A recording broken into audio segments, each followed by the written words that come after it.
Hi, it's me Leo back again with another video. In this video we're going to be revisiting the Nintendo Switch in 2024. And hopefully this video is going to help you decide whether or not you want to pick up a Nintendo Switch for yourself in 2024, 7 years after its release date in 2017. So I myself only picked up a Nintendo Switch a couple of weeks ago, and I'm going to talk you through my experience with this Nintendo Switch OLED. And with the Switch 2 rumoured to come out later this year, should I have just waited and picked up a Switch 2? I will be covering all that in this video, but before that, so I was having a look through my analytics and it turns out only 0.6% of my channel's watch time comes from subscribed viewers. The other 99% is from non-subscribed viewers. So as always, if you do enjoy this video, be sure to hit that subscribe button. We're almost at 2,000 subscribers, which is absolutely amazing. And subscribing really does help out the channel. And we're also going to try and aim for 30 likes on this video. Let's get on with the video. So the Nintendo Switch was released 7 years ago, back in 2017. And since its original release, it's had a few revisions. And I ended up going with the latest version, the Switch OLED, which was released in 2021. But the Switch was also updated in 2019 with the Switch V2, which came with a more efficient processor, which fixed a few issues such as overheating and a short battery life. So I'm first going to cover the hardware and build quality of the Nintendo Switch, specifically the OLED version, because that's the one I've got.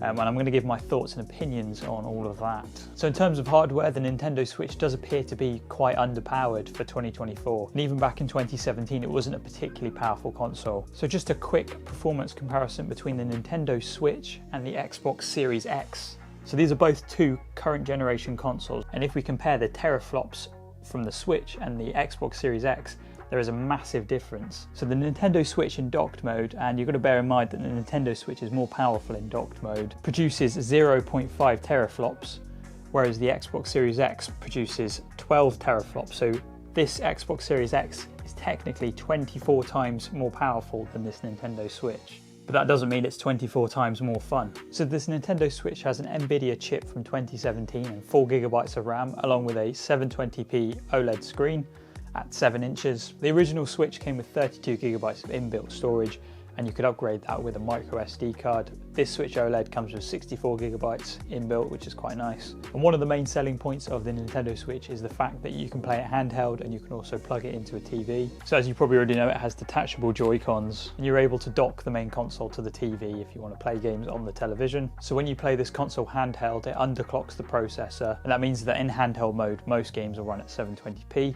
But when you dock the console, it'll be attached to a power supply, so it will slightly overclock the processor in the Switch, so it'll be able to produce, for most games, a 1080p image on your television. But obviously, coming from an Xbox Series X, the picture quality from a Nintendo Switch docked is nowhere near as good as what you'd get from this Xbox. That's for two main reasons. One, my TV is a 4K television, and playing games in 1080p just doesn't look quite as sharp as playing in 4K, which is pretty obvious. But there's one other thing that I've noticed that's actually more distracting than not being able to play at 4K, and I hope they address this for the Switch 2, is that this does not support HDR. So I found that playing this on a HDR television actually makes games look pretty bad. The game just doesn't look as bright and as contrasty as it should do if it was played in HDR. So those all sound like negatives, but honestly, it's very impressive. A console this size can actually look that good on a TV. I'm not really complaining. Obviously, the graphics on this console aren't going to be as good as a newer, more powerful, larger console, such as the PlayStation 5 or the Xbox Series X. So considering the size and the age of this console, the graphics actually on most games do look really good. So I'm next going to cover the build quality of the Nintendo Switch, and this is something that I was a bit skeptical of because there are actually quite a lot of moving parts. There are 3 sections to this console when you're playing in handheld, and there are a lot of sliding clippy mechanisms, and in my head I just thought this wouldn't be as durable as it actually is. But I do want to say this actually does feel like a very solid console, even in handheld mode. The main console itself is made out of a very solid plastic, and that goes for the Joy-Cons as well. They are quite light and made of plastic, but they do feel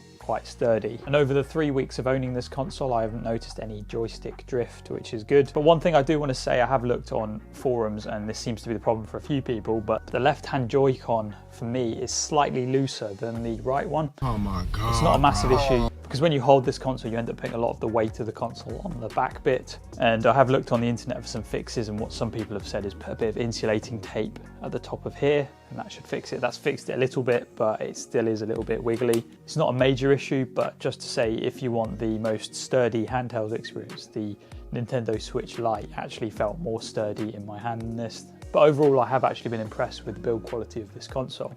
Another area of this console that I've been very impressed with is the battery life. This console has never run out of battery on me, but that might be because I dock the console after I've used it. But I find that this console will definitely get 5 or 6 hours of playtime on most games, with a screen brightness of about 60–70%. So I've had no issues with the battery life of this console. So now I'm going to move on to the most important part about buying a console, is how enjoyable has the experience been for me. And I do want to say I have really enjoyed using this console. Before I bought it I was a little bit skeptical. I didn't think that I needed another console because I had an Xbox which could play a lot of games. But where this console really shines is the exclusives. Because this console's been out for 7 years, there's actually quite a large library of games that you can pick up for this console. So that's pretty much all I've been playing on this, is first party exclusives. And these are all games that I didn't really care about before getting the Nintendo Switch. Back in the day I did own a Wii and I did play games such as Mario Galaxy, until I picked up this console and I ended up buying a couple of Mario games, and they're all very nostalgic and actually quite fun. So if you plan on mainly playing exclusive games and you enjoy games such as Mario, Zelda, Animal Crossing, Pokemon, then I'll definitely still recommend considering picking up a Nintendo Switch.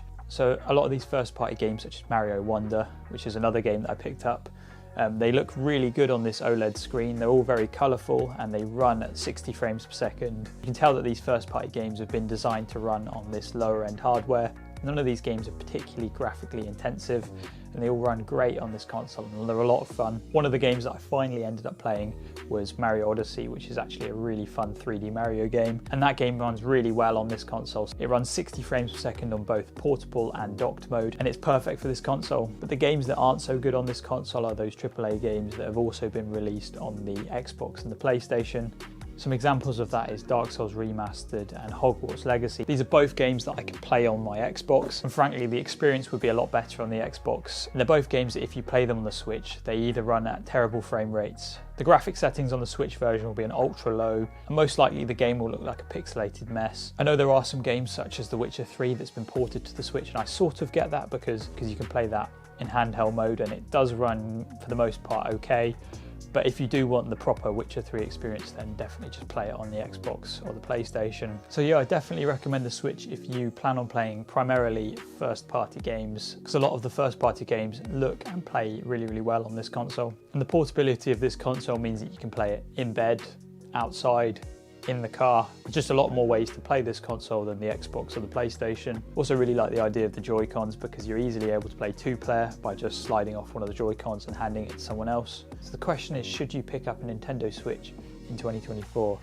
Or is it worth waiting for the Nintendo Switch 2, which has been rumoured to come out later this year? So that is a hard question to answer. On one end, you've got the Switch 2 that could be coming out, but to be honest, Nintendo haven't really leaked anything, it's all just rumours at the moment. In my opinion, I do think a Switch 2 is going to come out soon because it has been 7 years since the last console, but I'm not 100% convinced that it's going to come out this year. I reckon there might be another year or two before we see a Nintendo Switch 2. But my opinion would be, if you want to play Switch games, then buy a Nintendo Switch. I don't think it's too late to buy one. If you're primarily looking to play first-party Switch games, then you might as well just pick up a Nintendo Switch, because at the end of the day, the Switch 2 is probably going to be very similar to the Switch 1, except for it's going to be slightly more powerful. And when playing games such as Mario Wonder or Mario Odyssey on this Switch, I wasn't thinking at all that this console needed more power. So if you're looking to play those games, I don't think buying a Switch 2 is going to make that experience any better. So probably what I'm going to do is use this for a couple of years, and when the Switch 2 comes out, I'm going to leave it a year or two before picking one up, just so there's been a bit of time for the library of exclusives to increase. So anyway, hopefully you've enjoyed this video on my experience with my Nintendo Switch. If you've got any questions, leave them in the comments section below. If you have enjoyed, be sure to hit that subscribe button. So yeah, I have really enjoyed the last 3 weeks with this Nintendo Switch, and in my opinion, I don't think it's too late to pick one up. Hopefully you've enjoyed. I'll see everyone in my next video.